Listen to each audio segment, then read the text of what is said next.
Que la grâce, que la paix du Seigneur soit avec vous.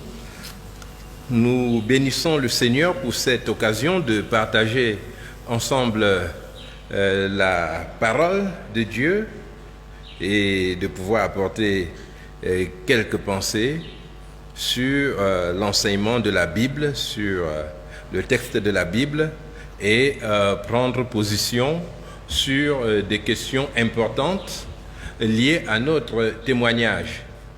Et je crois que notre témoignage est très important dans la société et nous sommes généralement amenés à donner un avis sur une chose ou sur l'autre. Et de plus en plus, ces jours-ci, nous devons parler du mariage polygamique.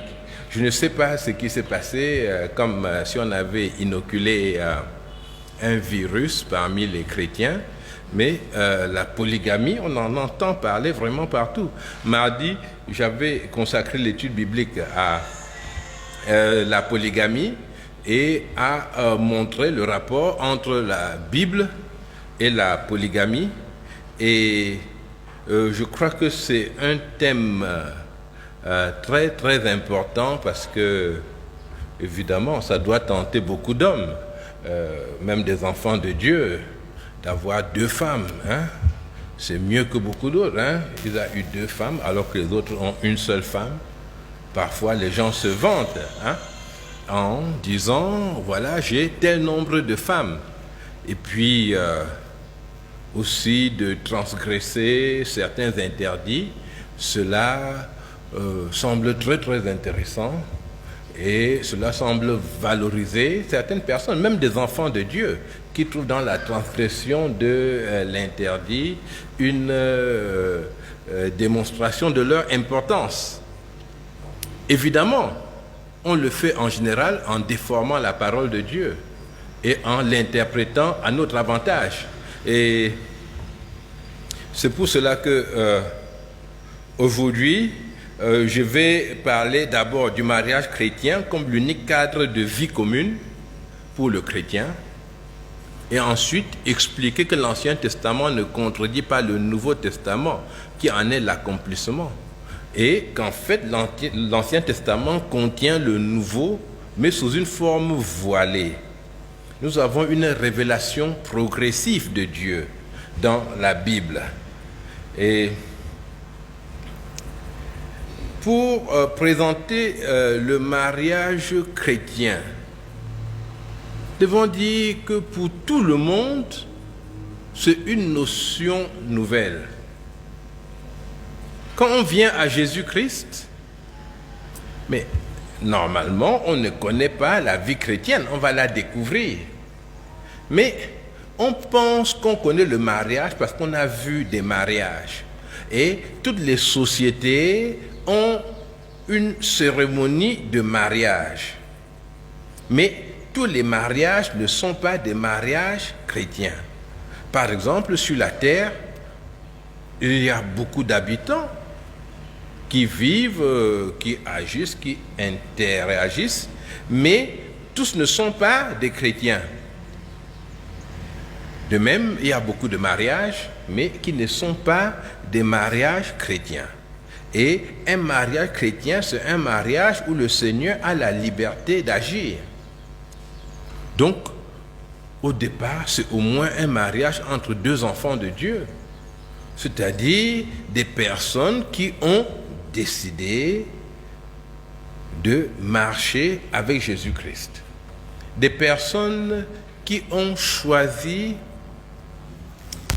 pour qui que ce soit.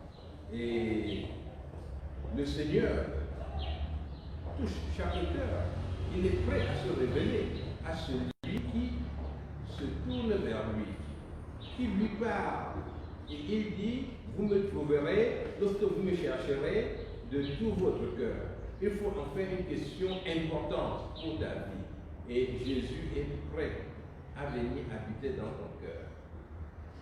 Alors, les mariages sont généralement célébrés selon la tradition, les coutumes des époux. Il y a le choix du régime matrimonial, la gestion des biens, ce commun, séparés, et il y a beaucoup de choses. Mais même quand les mariés se décident de se marier devant Dieu, mais ils prennent souvent cela simplement pour la bénédiction du ciel. Ils ne considèrent pas qu'il s'agit effectivement d'un mariage dans le peuple de Dieu. Il y a un mariage selon Dieu. C'est-à-dire que ceux qui sont mariés, qui sont des enfants de Dieu, devraient s'efforcer de ramener leur mariage devant Dieu, qu'il soit un mariage selon Dieu, un mariage devant Dieu. On peut donc comprendre qu'un grand nombre de chrétiens aujourd'hui parlent de polygamie comme une option pour le croyant. Mais ils en parlent comme ça parce que, pour eux, mais la société décide, n'est-ce pas? Et Dieu bénit. Voilà. Ça, c'est un mauvais témoignage. Vous ne décidez pas ce que vous voulez, vous venez et Dieu bénit et puis c'est bon. Non. On parle pour vous bénédiction nuptiale. Et si Dieu ne veut pas bénir, comment est-ce qu'il va le manifester? On pense que Dieu bénit chaque chose. C'est facile de trouver un pasteur, un prêtre qui va bénir tout ce que vous voulez. Mais est-ce que Dieu bénit effectivement? Dieu bénit les choses qu'il a décidées. Est-ce que vous êtes de ceux-là qui décident et qui pensent que Dieu va bénir? Est-ce que vous avez réduit Dieu au rôle de celui qui bénit tout simplement? C'est ce que certains enfants font avec les parents. Ils décident n'importe quoi, ils viennent voir le parent, tu vas financer ça. S'il ne finance pas, eh bien papa, tu ne m'aimes pas, maman, tu ne m'aimes pas, voilà, tu es toujours comme ça, alors qu'ailleurs, on s'occupe bien des enfants, mais ici, on ne peut rien faire. Oui, parce que les parents sont dans le rôle de celui qui bénit. On lui apporte n'importe quoi, il doit bénir. Dieu n'est pas celui-là. Dieu veut décider avec toi. Et la Bible institue le mariage chrétien depuis la création. Ce n'est pas dans le Nouveau Testament qu'on a l'institution du mariage chrétien. Depuis l'Ancien Testament, le mariage est présenté avec un caractère sacré et mystérieux. Dans le livre de Genèse, au chapitre 2, au verset 24, Genèse 2, 24, il est écrit: c'est pourquoi l'homme quittera son père et sa mère et s'attachera à sa femme, et ils deviendront une seule chair. Donc, quitter son père et sa mère, c'est-à-dire quitter la famille dont il fait partie pour fonder à son tour une nouvelle famille. Donc, dans le mariage chrétien, Dieu dit qu'il s'agit d'une nouvelle famille, et maintenant, il y a cette parole qui, pour beaucoup de personnes, dans l'Ancien Testament, n'a pas été suffisamment explorée, où Dieu dit ils deviendront une seule chair. Et c'est dans la Genèse. Mais depuis la Genèse jusqu'à le Nouveau Testament, eh bien, les hommes sont passés par-dessus cette parole. On voit déjà dans le cas de Caïn, dans la descendance de Caïn, il y a les mecs qui prend deux femmes. Ada et Zilla, je pense. Et on voit chez Noé, on voit Noé qui revient au Seigneur. Noé est un homme intègre. Et on voit les enfants de Noé qui ont chacun une seule femme. C'est-à-dire la monogamie qui revient dans la famille qui va peupler le monde. Mais malgré tout, le cœur de l'homme était tourné vers le plaisir, vers, la Bible dit la méchanceté, vers le pouvoir, et on voit Israël totalement installé dans la polygamie. Ce n'était pas seulement Israël, c'était le peuple qui était autour. C'était comme ça la vie à cette époque-là. Et c'était comme aujourd'hui. La polygamie était de mise. Mais Dieu avait parlé au départ. Et d'ailleurs, le Seigneur Jésus précise et détaille cette parole. Il dit, dans l'évangile de Matthieu, chapitre 19, au verset 6, « Ainsi, ils ne sont plus deux, mais ils sont une seule chair. » Cela signifie un niveau d'unité et d'intimité extrêmement profond. Il ajoute que l'homme donc ne sépare pas ce que Dieu a joint. Voilà la réalité du mariage devant Dieu. Les deux deviennent une seule chair. Par l'union physique d'abord, mais cette chair ne peut pas se manifester sans le Saint-Esprit qui donne le mouvement et l'être. Cette même chair est une nouvelle entité pour ceux qui connaissent le Seigneur Jésus-Christ. L'unité peut alors réellement se manifester, mais ce n'est pas tout. Parce que l'apôtre Paul va maintenant apporter ce que j'appelle le caractère mystique du mariage. Bon, mystique, c'est un mot qui fait un peu peur, parce que généralement, quand on dit ça, c'est le mystique, cela signifie que c'est la sorcellerie. Non, mystique, c'est-à-dire un caractère mystérieux, mais pas simplement mystérieux en tant que chose cachée, mais quelque chose que nous n'arrivons pas à percer, à comprendre, mais qui est là et qui existe. Paul dit dans la première épître aux Corinthiens au chapitre 7 et au verset 4, ce n'est pas la femme qui dispose de son corps, c'est son mari. De même, ce n'est pas le mari qui dispose de son corps, c'est sa femme. Je prends ces versets pour montrer le degré d'intimité que Dieu a voulu dans le mariage, en sorte que le débat sur la polygamie ne devrait pas avoir cours parmi les enfants de Dieu authentiquement nés de nouveau, parmi ceux qui lui appartiennent réellement. Sinon, comment s'unir physiquement à quelqu'un d'autre si le corps appartient à une autre personne? C'est-à-dire, voilà, un homme qui appartient à une autre personne, comment est-ce qu'il va faire pour s'unir à une autre femme? On va dire non, il n'a pas convoité, on lui a seulement apporté la femme. Mais quand on lui apporte la femme, comment il fait pour prendre la femme? Puisque son corps appartient à une autre personne. Donc ne nous laissons pas entrer dans des discussions de bas étage avec ceux qui défendent des idées incroyables. Je vais devenir une même chair avec Landine, ensuite avec Marthe. Quand on est à deux, on est même chair. Je suis même chair. Mais il se moque de qui? Ça, c'est se moquer vraiment de la parole de Dieu. La Bible parle d'une relation d'appartenance. La Bible ne dit pas simplement qu'il y a une grande intimité entre vous. Vous vous appartenez au sens de la possession. Le corps du mari est une possession de sa femme. C'est-à-dire que la femme a un titre foncier sur le corps de son mari. Parce que ceux qui aiment les terrains vont comprendre ça, n'est-ce pas? Hein? Et le mari a un titre foncier sur le corps de sa femme.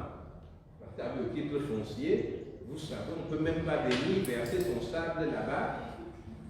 Quelques instants, on court tout de suite. Qui a mis le sable sur mon terrain? Enlevez ça, je n'aime pas le problème, je n'aime pas les problèmes. Non, on enlève devant moi, sinon je prends le sable là. Voilà comment ceux qui ont les titres fonciers réagissent. Ils ne supportent pas qu'on touche à leur propriété. Ils savent bien que tu viens mettre ton sable.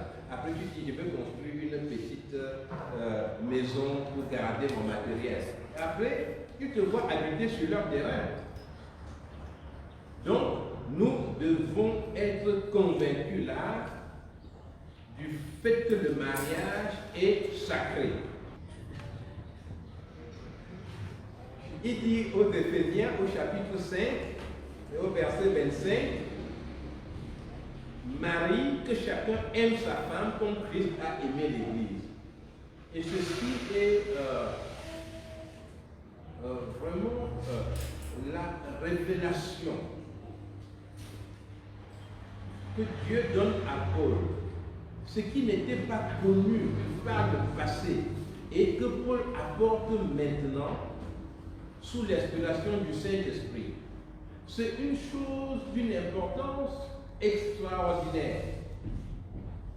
On ne pouvait pas le savoir avant, puisque quand Paul dit d'aimer sa femme comme Christ a aimé l'Église, mais tant qu'il n'y avait pas l'Église, comment est-ce qu'on pouvait dire cela? Ce n'est qu'après que l'Église soit là, que cette révélation peut être apportée aux hommes. Et c'est ça qui donne au mariage son caractère mystique. C'est profond. Au verset 32, Paul dit, ce mystère est grand. Je dis cela par rapport à Christ et à l'Église. Il dit, le mystère du mariage. L'homme quittera son père et sa mère, il s'attachera à sa femme, les deux seront une seule chair. Ce mystère est grand. Et il décrit l'amour de Christ pour l'Église. Il s'est donné lui-même pour elle. Alors vous ne pouvez pas penser qu'un homme qui donne sa vie, n'est-ce pas, pour une femme là-bas, ensuite pour une autre femme, et c'est un homme bon, il est bien, il a ses 3 femmes dont il s'occupe bien. C'est possible que quelqu'un s'occupe de 3 femmes, de 4 femmes, mais ce n'est pas le mariage chrétien. Et c'est ainsi que le mari doit aimer sa femme comme son propre corps.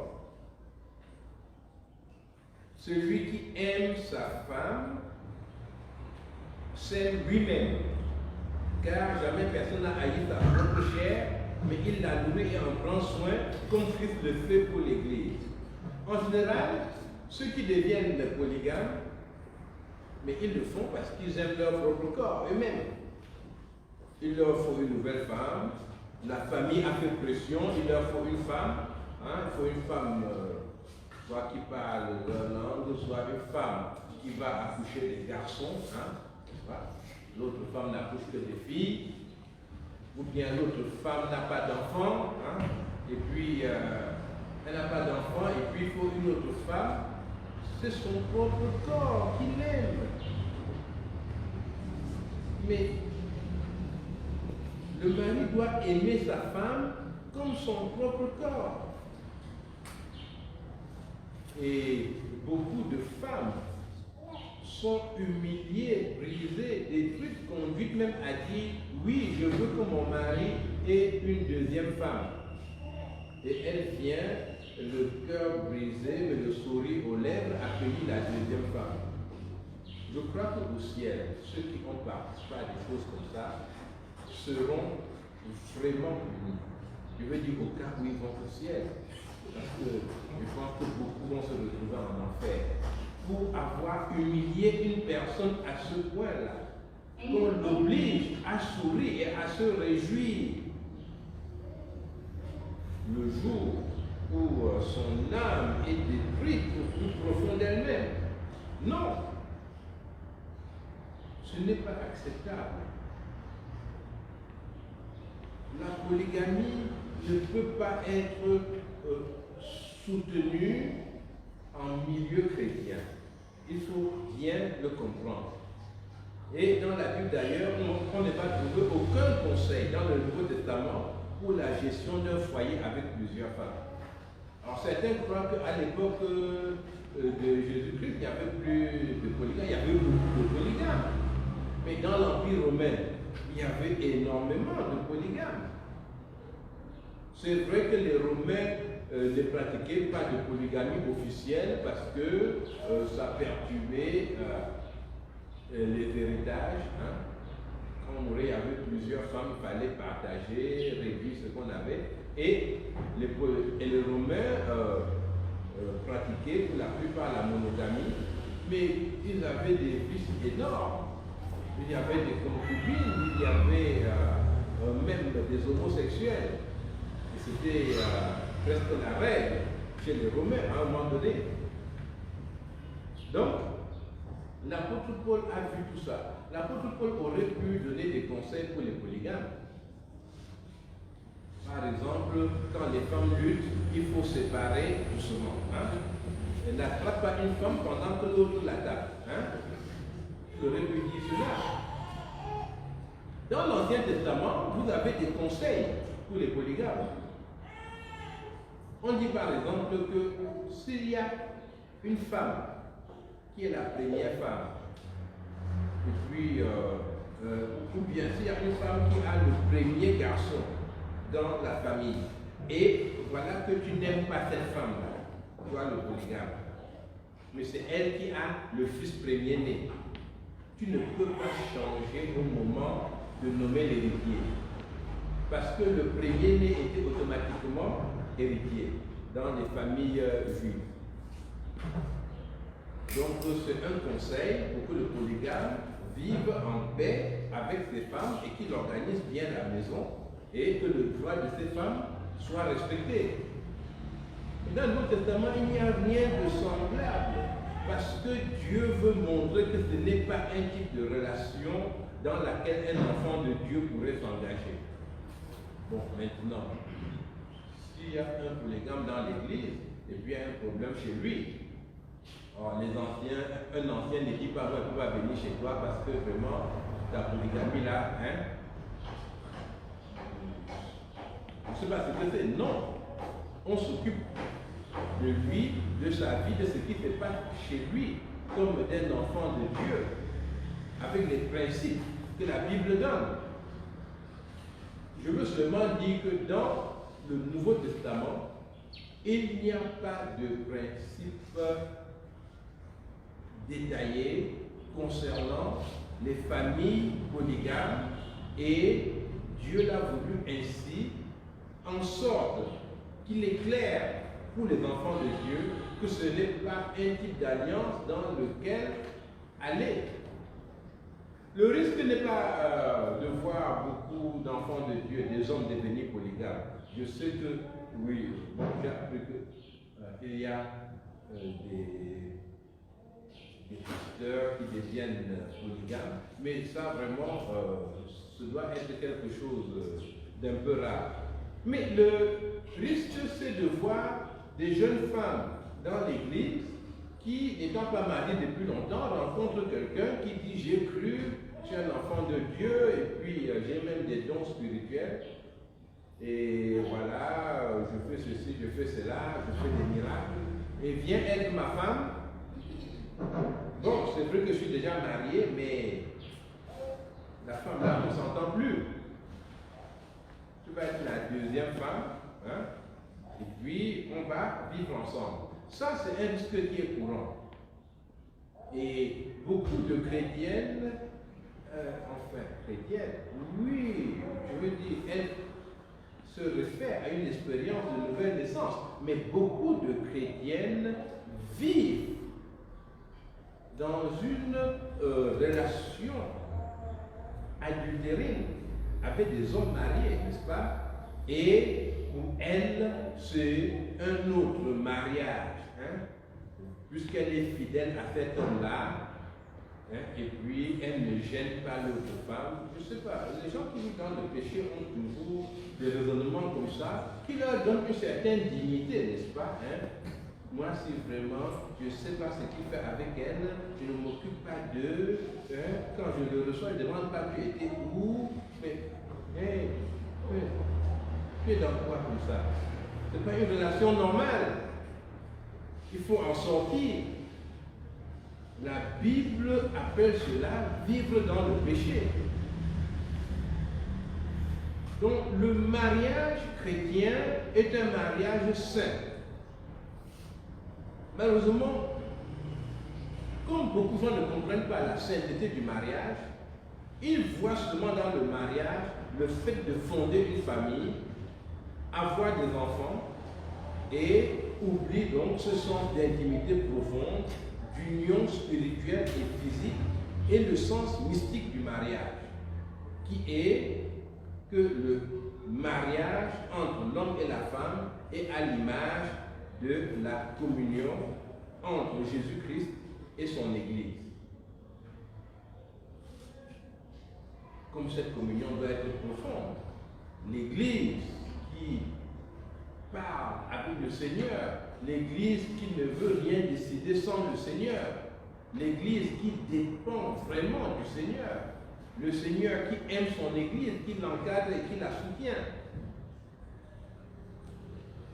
Donc, si on considère le mariage comme une simple activité humaine, c'est-à-dire comme ce qu'il est, pour beaucoup, puisque c'est une réalité terrestre, et puis on se marie, on a des enfants. Considère le mariage comme ça, la polygamie devient une chose tout à fait normale dans ce cas. C'est ce qu'on fait sur la terre. Et on se demande pourquoi avoir des maîtresses quand on peut les épouser et obliger l'épouse légitime à subir. Ou bien si c'est une femme vicieuse, elle est même contente. J'ai vu ça. Des gens qui étaient vraiment contents par contre. Qui disent ah ça c'est bien, ça c'est bien. On était un peu seuls dans cette maison. Mais quand une femme parle comme ça, le mari est content, mais il sait ce que la femme prépare dans sa tête. Et nous on était seuls dans cette maison.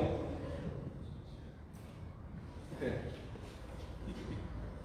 faut savoir ce qu'elle doit faire de son côté, n'est-ce pas? Elle n'a pas le droit de devenir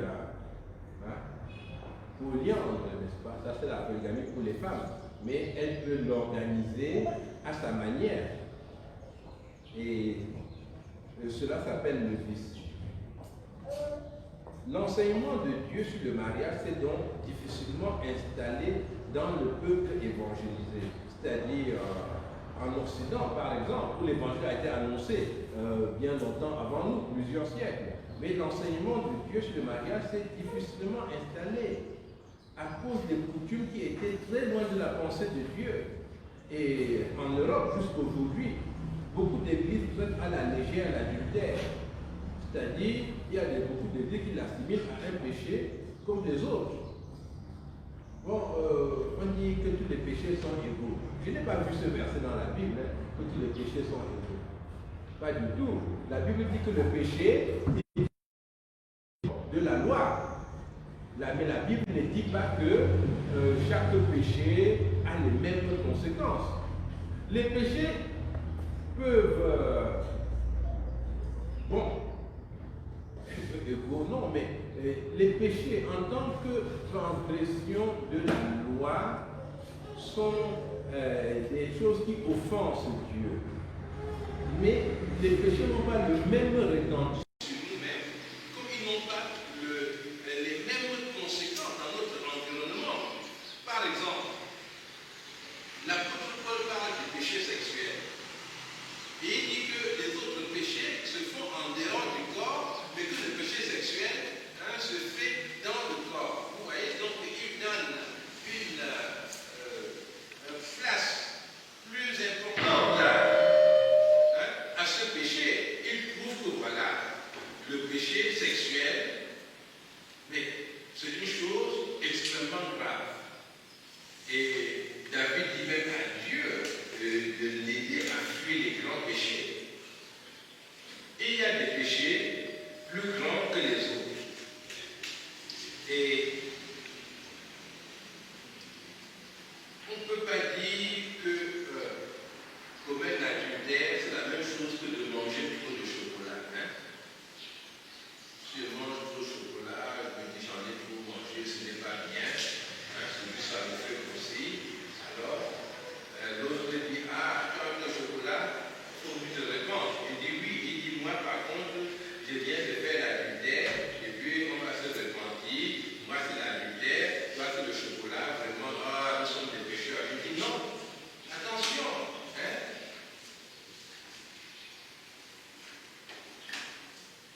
Je préfère que ce soit une question de chocolat. On parle souvent des enfants qui ont volé ceci ou cela dans le frigo ou bien à la maison pour manger. Et puis, un enfant vient dire, je viens d'empoisonner ma mère. Et on dit, ah, les deux ont péché. Mais non, non, non, non, ce n'est pas ça. Il y a des péchés plus graves. Quand vous commencez avec le diable, bien sûr, il y a des petites choses qu'on fait, mais il vous pousse de plus en plus loin dans le mal. Et l'adultère n'est pas un péché à minimiser. C'est une attaque violente contre l'institution du mariage chrétien. Et c'est un effort de l'homme pour séparer ce que Dieu a uni, ce que Jésus a interdit. Il dit que l'homme ne sépare pas ce que Dieu a uni. Mais je voudrais aussi dire ici que le mariage chrétien insiste aussi particulièrement sur les responsabilités dans la gestion de la famille, en particulier l'éducation des enfants. Beaucoup de familles sont gérées uniquement par la femme. Et il faut dire que Dieu donne à beaucoup de femmes la capacité de bien s'occuper de leurs enfants.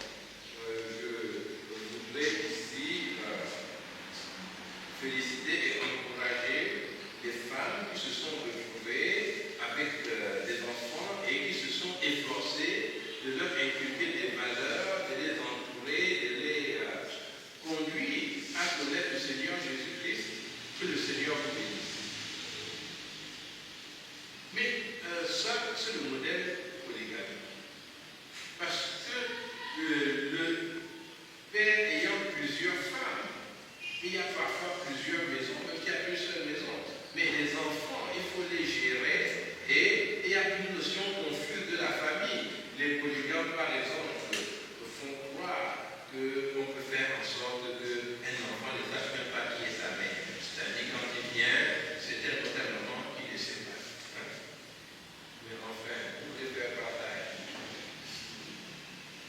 Il ne faut pas mentir. Un enfant connaît sa mère. Et généralement, on le voit quand il devient riche. Et il y a les 40 mamans là. Il y a une maman à qui il va tout donner dans la nuit. Pendant le jour, il y a 40 robes, 40 paires de chaussures. Mais la maman, elle n'est pas même pas ça. Elle sait qu'il y a un moment de rencontre avec son fils. Mais on ne peut pas oublier sa mère. Ce sont des histoires. Dans la Bible, on voit par exemple David qui était polygame. David avait d'abord pris une femme, Akinoam de Gisraël. Ensuite, il y a eu une veuve, la femme de Nabal, qui était belle. La Bible dit que c'était une femme bien. Et David, quand Nabal est mort, tout de suite, mais David lui a dit, mais tu fais quoi seul comme ça? Alors il y a des gens comme moi. Et David avait la femme de Nabal. Après, il a pris des femmes et il a pris même des concubines. Et David avait un fils qui s'appelait Adonijah. Adonijah, on dit de lui qu'il était très beau. C'est un roi au premier chapitre, au verset 6. Un roi 1, 6. Son père ne lui avait jamais de sa vie fait un reproche en lui disant pourquoi agis-tu ainsi. Adonijah était un très beau de figure. Il était né avec Absalom. On était fiers de lui, n'est-ce pas? Comme les enfants, comme papa, on dit ah, regardez mon fils là, il est beau, c'est bien. Et puis on le montre, on est fiers de son fils, quoi. Et Adonijah va se révolter contre David. Et Adonijah va essayer même d'avoir la royauté, c'est-à-dire de succéder à son père sans l'avis du père. Et il y avait un autre qui s'appelait Absalom. Et Absalom aussi, c'était un fils de David que David aimait beaucoup. Il avait tué son frère Amnon. Et la Bible dit, 2 Samuel 13, 37, David pleurait tous les jours son fils. Et il y a des gens qui s'en sont rendus compte et qui ont ramené le fils Absalom. Mais après, qu'est-ce qu'il a fait? Des choses très très graves. Il a tenté un coup d'État qui n'a pas réussi. Et nous avons un troisième fils de David, mais celui-là est le fils premier-né, Amnon. Amnon, le fils de David, le premier-né, il viole sa sœur, qui était sa sœur consanguine. Et il n'y a pas de réaction valable de David. David ne réagit pas parce que la punition du viol, mais c'était la mort. Et finalement, c'est Absalom qui va tuer Amnon. Regardez cette famille. David avait démissionné au niveau de l'éducation des enfants. Il était roi d'Israël, mais il y avait plusieurs femmes, il y avait des enfants, et puis on ne pouvait pas les élever tous normalement. Et l'apôtre Paul a une exigence sur l'éducation des enfants. Concernant les diacres, par exemple, dans l'épître à Tite, au premier chapitre, au verset 6, il veut qu'il s'y trouve un homme irréprochable, mari d'une seule femme. Cela veut dire mari de plus une femme. Parce que certains sont appuyés dessus pour dire que le diacre célibataire, on ne veut pas. Non, il ne faut pas chasser les célibataires. C'est vrai qu'un célibataire diacre, il peut parcourir l'église en promettant le mariage à toutes les jeunes filles. Mais je veux dire, ça c'est simplement le péché. Quand on choisit un diacre, on choisit quelqu'un qui aime le Seigneur, qui marche avec lui. Et donc, quelques hommes irréprochables, mariés d'une seule femme, ayant des enfants fidèles, qui ne soient ni accusés de débauche, ni rebelles. Donc, ici, l'éducation des enfants, l'éducation des enfants va réjaillir sur le père, puisqu'il va être jugé selon l'éducation de ses enfants. Et ce qui montre que le père participe clairement à l'éducation des enfants. La Bible est exigeante envers les hommes. Et d'ailleurs, les recommandations sur les diacres dans la Bible, en fait, ce sont les recommandations sur un chrétien authentique. C'est-à-dire, le chrétien authentique doit s'occuper de ses enfants et veiller qu'ils ne sont pas révoltés, veiller qu'ils sont soumis. Et il ne peut pas faire reposer cette responsabilité-là uniquement sur sa femme. Beaucoup de chrétiens estiment que moi, je travaille, toi, tu t'occupes des enfants. Même quand la femme travaille, n'est-ce pas? Le père dit, bon, moi, je vais aller dans les réunions, je suis un homme, si j'ai cela, je dois rentrer un peu tard, et toi, tu restes à la maison avec les enfants. Mais ce n'est pas le modèle biblique. Dans le modèle biblique, le père suit de près l'éducation de ses enfants, et il sait que Dieu le juge sur l'éducation des enfants. Et j'ai ici dit en quelques mots, n'est-ce pas, ce que j'avais sur le cœur, sur le mariage chrétien. Et maintenant, la polygamie vient faire quoi là-dedans? C'est que dans l'Ancien Testament, nous avons beaucoup de cas de polygamie. Et l'Ancien Testament n'est pas une contradiction du Nouveau Testament. Beaucoup de chrétiens se posent des questions. Pourquoi l'Ancien Testament est tellement différent? Et alors, pourquoi je ne vais pas vivre comme dans l'Ancien Testament? Parce que dans l'Ancien Testament, Dieu donne une loi qui est appelée la loi de Moïse, c'est la loi des Juifs, ou bien on appelle la loi seulement dans l'Ancien Testament, qui est un ensemble de règles pour définir une sorte de couloir obscur dans un monde de ténèbres. Dieu définit un couloir dans lequel il va faire vivre Israël en attendant la venue de Jésus-Christ. Ce couloir débouche sur Jésus-Christ.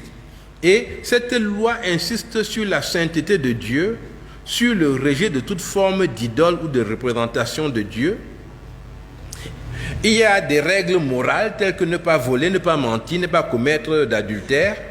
Les 10 commandements, par exemple, font partie de la loi. Mais ce n'est pas tout, hein. Il y a dans les livres de l'Exode, le Lévitique, les Nombres et une deuxième fois dans le Deutéronome, hein, cette loi, et on retrouve une loi qui est la loi morale, la loi religieuse, la loi cérémonielle. Vous savez, l'Ancien Testament contient vraiment un code civil, un code moral, un code religieux, un code pénal avec des procédures bien détaillées. Et cette loi est donnée à des peuples idolâtres parce que Israël était au milieu de gens qui adoraient des idoles. Regardez par exemple, dès qu'on donne la loi, les 10 commandements, quelques jours après, ils fabriquent le veau d'or. C'était la pratique là-bas et Dieu va donner une loi qu'il adapte à leur capacité d'obéissance.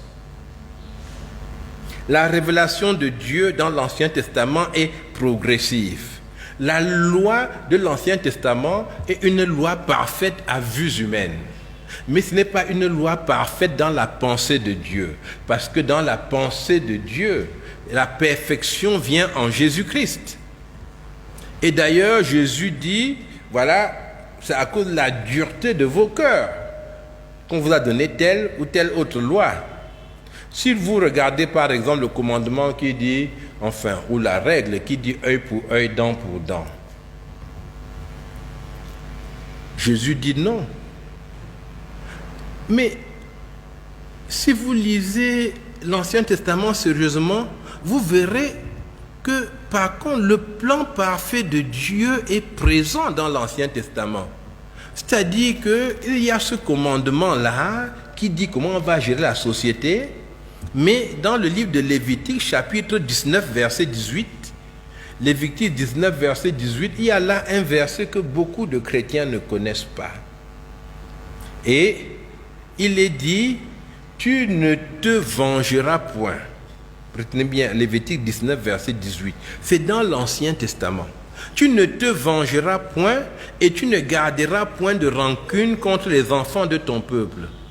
Vous voyez ça? Tu aimeras ton prochain comme toi-même. Ça, c'est l'Ancien Testament. L'amour du prochain. Je suis l'Éternel. Et puis, si le bœuf de ton ennemi est égaré ou son âne, eh bien, il faut le ramener à ton ennemi. Tu ne dis pas que, oh yeah, voilà, son bœuf s'est perdu. Un bœuf de moins pour ce type-là, hein, ça va l'aider. Non, tu le ramènes chez ton ennemi. Voilà ce que l'Ancien Testament dit. Donc, il y a le plan parfait de Dieu qui apparaît toujours, mais il n'est pas apparent. Parce qu'il est associé à un ensemble de règles civiles, un ensemble de règles pénales. Et, j'insiste encore, Dieu donne au monde, à travers l'Ancien Testament, une révélation progressive de lui-même. Même la polygamie, telle que codifiée dans l'Ancien Testament, c'est une rectification temporaire d'une situation qui était plus grave pour préparer l'humanité à recevoir la vérité en Jésus-Christ. Dans le peuple d'Abraham, mais les gens épousaient même leurs demi-sœurs, n'est-ce pas? On pouvait se marier, c'est-à-dire des enfants d'un même homme, mais avec des femmes différentes. Donc dans la loi, Dieu va interdire ce cas de figure-là. Et de façon progressive, on va aller vers la révélation de Jésus-Christ. Et le dernier prophète de l'Ancien Testament, qui est Malachie, va même exiger que chacun soit fidèle à la femme de sa jeunesse. Malachie fustige on ne va pas lire, c'est au chapitre 2, il fustige l'infidélité conjugale et il la présente comme une source de malédiction divine. Je voudrais par là dire que l'Ancien Testament ne contredit pas le Nouveau. Mais dans l'Ancien Testament, Dieu parle à des gens qui ne sont pas transformés par la puissance de Jésus-Christ, la puissance du Saint-Esprit qui vient s'installer dans un cœur et qui fait de chaque enfant de Dieu une personne nouvelle. Dieu parle à des personnes qui n'ont pas reçu l'Évangile et il veut les conduire vers la manifestation de Jésus-Christ et leur donner des signes pour reconnaître le Christ quand il viendra. L'Ancien Testament est donné pour préparer la venue de Jésus-Christ. Dieu se fait un peuple à lui en appelant un homme, Abraham, de son milieu idolâtre pour le conduire à former un ensemble de personnes qui vont apprendre à l'aimer, qui vont apprendre à connaître le Dieu saint comme un peuple qui est mis à part en vue maintenant de révéler Jésus-Christ. C'est le choix que Dieu a fait.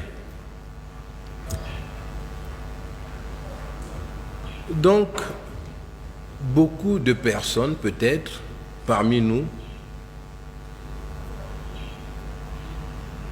ont connu des difficultés, des douleurs sur le chemin, dans un mariage qui n'était pas un mariage chrétien. Mais nous pouvons toujours travailler avec le Seigneur pour revenir en lui, pour le servir et marcher avec lui. Pour les couples qui sont des enfants de Dieu, efforcez-vous de revenir à des vœux du mariage chrétien, à une situation qui honore effectivement le Seigneur. Et rappelez-vous ce fondement mystique du mariage, cette unité que Dieu a donnée. Et pour tous les enfants de Dieu, rappelez-vous que le choix du conjoint ne repose pas seulement sur vous. Dieu bénira ce qu'il a initié aussi. Tournez-vous vers lui au moment où vous voulez vous marier, ou bien au moment où vous pensez que vous avez trouvé quelqu'un. Et efforcez-vous de le faire avec le Seigneur. C'est-à-dire de regarder les intérêts de Dieu. Se marier pour servir le Seigneur. Se marier pour avancer ensemble, accepter cette fusion que le Seigneur donne par son Saint-Esprit et se mettre clairement avec lui. Que le Seigneur aide chacun à voir que la porte d'entrée dans la vie avec Dieu, eh bien, c'est la nouvelle naissance, c'est de se soumettre totalement à lui, c'est d'accepter de se laisser diriger par lui. La Bible dit que celui qui voudra sauver sa vie, la perdra. Mais celui qui perdra sa vie à cause de Jésus-Christ, la sauvera. Que le Seigneur vous bénisse. Nous allons prier.